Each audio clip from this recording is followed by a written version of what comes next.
નમસ્કાર મિત્રો, આપણે છેલ્લા વિડીયોમાં જોયું કે કેન્સર શું હોય, કેન્સર કેવી રીતે થાય.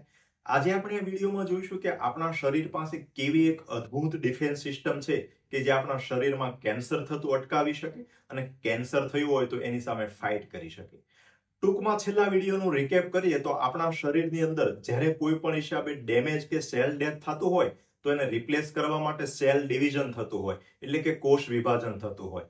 હવે જે આપણા સેલ ડેથ થયો હોય એને રિપ્લેસ કરવા માટે એક સેલમાંથી બે બને, બે માંથી ચાર બને. પરંતુ જે સેલ ડિવિઝન છે એ શરીરના કંટ્રોલમાં હોય, એટલે કે શરીરને જેટલી જરૂરિયાત હોય એટલા નંબરમાં તે નવા સેલ પ્રોડ્યુસ થતા હોય. પરંતુ જ્યારે આ સેલની અંદર એવું જેનેટિક્સની અંદર મ્યુટેશન થાય, એના ડીએનએ ની અંદર એવો ફેરફાર થાય કે જે સેલ ડિવિઝન છે શરીરના કંટ્રોલમાં ના રહે, એટલે કે એક સેલમાંથી બે થાય, ચાર થાય, આઠ થાય, એ જે શરીરની જરૂરિયાત હોય ત્યાં સુધી લિમિટેડ રહેવાના બદલે અમર્યાદિત સમય સુધી સેલ ડિવિઝન થયા કરે, એટલે કે નવા સેલ બન્યા જ કરે અને જે ગાંઠ બને એને આપણે કેન્સર કહેતા હોઈએ. તો ઇન શોર્ટ, કેન્સર બનવાની ક્રિયા એવી હોય કે સેલના જેનેટિક્સ કે ડીએનએ ની અંદર એવું મ્યુટેશન થાય કે એ જે નોર્મલ સેલ છે કેન્સરના સેલમાં કન્વર્ટ થાય અને એ સેલ છે મલ્ટિપલ ટાઈમ ડિવાઈડ થઈ અને વિભાજિત થઈને મલ્ટિપલ સેલ બનાવે, કેન્સર બનાવે અને આપણે કેન્સરની ગાંઠ થઈ કહેવાય. તો આપણા શરીરની અંદર એક એવી ઇમ્યુનો સર્વિલન્સ નામની સિસ્ટમ હોય કે આપણે આ કેન્સર થતું અટકાવવા માટે મદદરૂપ થતી હોય. તો ઇમ્યુનો સર્વિલન્સ શું છે? તો આપણા શરીરની અંદર એક એવી અદ્ભુત ડિફેન્સ સિસ્ટમ આવેલી હોય કે આપણા શરીરમાં કોઈ પણ સેલ, એટલે કે કોઈ પણ કોષ છે નોર્મલ સેલમાંથી કેન્સરમાં કન્વર્ટ થાય તો તરત જ એને આઈડેન્ટિફાય કરે, તરત એ સેલનો નાશ કરે, એટલે કે એ સેલને ડેડ કરે અને શરીરમાંથી એને એલિમિનેટ કરે, એટલે કે દૂર કરી દે. હવે આ ડિફેન્સ સિસ્ટમ છે આ પ્રકારના કેન્સર સેલ જેવો નોર્મલ સેલમાંથી કેન્સરમાં કન્વર્ટ થાય અને તરત જ તેને શરીરમાં ડેડ કરી અને એલિમિનેટ કરે, એટલે આપણને કેન્સર થતું અટકતું હોય. તો આપણે જે આ કેન્સર સામે લડવા માટેની આપણી શરીરની ડિફેન્સ સિસ્ટમ છે એમાં બે પ્રકારની ઇમ્યુનિટી મેઇનલી કામ કરતી હોય. પહેલું છે ઇનેટ ઇમ્યુનિટી. ઇનેટ ઇમ્યુનિટી છે મેઇનલી પ્રાઇમરી ફ્રન્ટલાઇન ઇમ્યુનિટી તરીકે ઇમ્યુનો સર્વિલન્સમાં કામ કરતી હોય, એટલે કે જે શરીરમાં કોઈ પણ કેન્સરનો સેલ બને તો એને તરત જ તે આઈડેન્ટિફાય કરવો, એને ડેડ કરવો અને એલિમિનેટ કરવો, એ કામ મેઇનલી ઇનેટ ઇમ્યુનિટીનું હોય. એની અંદર મેઇનલી મેક્રોફેજ, ડેન્ડ્રાઇટિક સેલ અને એનકે સેલ, એટલે કે નેચરલ કિલર સેલ, આ પ્રકારની આર્મી છે એ મેઇનલી ઇનેટ ઇમ્યુનિટીમાં કામ કરતી હોય.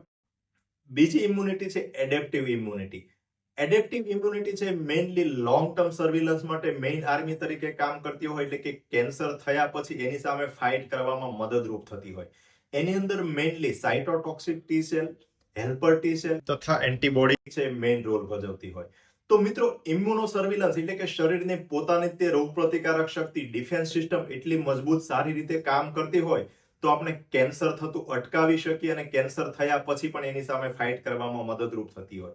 મિત્રો, આના ઉપરથી નથી અત્યારના સમયમાં કેન્સર માટે ઇમ્યુનો એડિટિંગ તથા ઇમ્યુનોથેરાપી નામની સારવાર છે અત્યારે ખૂબ જ પ્રમાણમાં વિકસિત થઈ રહી છે.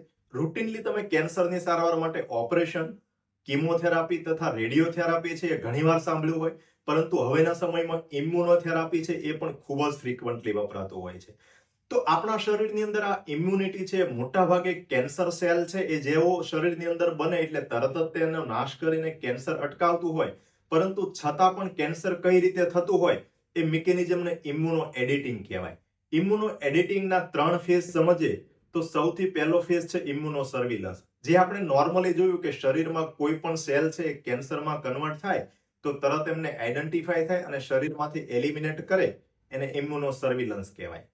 હવે બીજો ફેઝ એની અંદર છે ઇક્વિલિબ્રિયમ અથવા તો લેટેન્સી ફેઝ, એટલે કે આપણું શરીર છે, આપણું જે ડિફેન્સ સિસ્ટમ છે, શરીરમાં કોઈ પણ કેન્સર સેલ બને એને તરત જ તે આઈડેન્ટિફાય કરે, એના ઉપર એટેક કરે, એ સેલને ડોર્મન્ટ પોઝિશનમાં લાવી દે, પરંતુ એ સેલ છે કમ્પ્લીટલી નાશ ના પામે, ડોર્મન્ટ પોઝિશનની અંદર શરીરની અંદર રહી ગયેલો હોય. હવે આ ડોર્મન્ટ થયેલો સેલ એટલે કે જે નાશ નથી પામ્યો પરંતુ મૃતપ્રાય અવસ્થા, એટલે કે ડોર્મન્ટ પોઝિશનમાં શરીરની અંદર રહી જાય પરંતુ એલિમિનેટ ના થાય, અને જ્યારે એ સેલને મોકો મળે ત્યારે ફર્ધર એટલે કે આગળ વધુ જેનેટિક મ્યુટેશન કરે, ડીએનએ માં એવા ફેરફાર કરે કે જેથી આપણા શરીરની જે ડિફેન્સની આર્મી છે એના રડારમાંથી બહાર નીકળી જાય અને એ જે ડિફેન્સ સિસ્ટમની અગેન્સ્ટમાં એને એવું મ્યુટેશન કર્યું હોય કે એની અસરકારકતા ના રહે, એટલે એ સેલ છે આ ઇમ્યુન સિસ્ટમમાંથી એસ્કેપ કરે, એટલે કે ત્રીજો ફેઝ છે ને એસ્કેપ ફેઝ કહેવાય. એટલે આપણા ઇમ્યુન સિસ્ટમના કંટ્રોલની બહાર વહી જાય અને એ સેલનું મલ્ટિપ્લિકેશન છે એ થવા માંડે અને કેન્સર થતું હોય. એટલે કે કેન્સર ત્યારે જ થઈ શકે કે જે આ પ્રકારનો ડોર્મન્ટ થયેલો સેલ છે, આપણી ઇમ્યુનિટી છે એને ઓવરકમ કરી અને ફર્ધર જ્યારે એ આગળ વધી જાય ત્યારે તે કેન્સરમાં કન્વર્ટ થઈ અને કેન્સર થઈ શકે. તો મિત્રો, આના ઉપરથી આપણે એટલું ચોક્કસ કહી શકીએ કે આપણી શરીરની ડિફેન્સ સિસ્ટમ એટલે કે આપણી શરીરની ઇમ્યુનિટી જો વધુ સારી હોય તો આપણને કેન્સર થવાની શક્યતાઓ પ્રમાણમાં ખૂબ જ ઓછી હોય. તો મિત્રો, આવતા વિડીયોમાં આપણે એવું જોઈશું કે આપણે કઈ રીતે આ ઇમ્યુનો સર્વિલન્સની એટલે કે કેન્સર સામે ડિફેન્સ સિસ્ટમ છે ને વધુ મજબૂત કરી શકીએ, કેવા ખોરાકમાં તથા જીવનશૈલીમાં એવા ફેરફાર કરી શકીએ કે આપણે આપણું ઇમ્યુનો સર્વિલન્સની સિસ્ટમ છે ને વધારે પાવરફુલ કરી અને કેન્સરથી બચી શકીએ.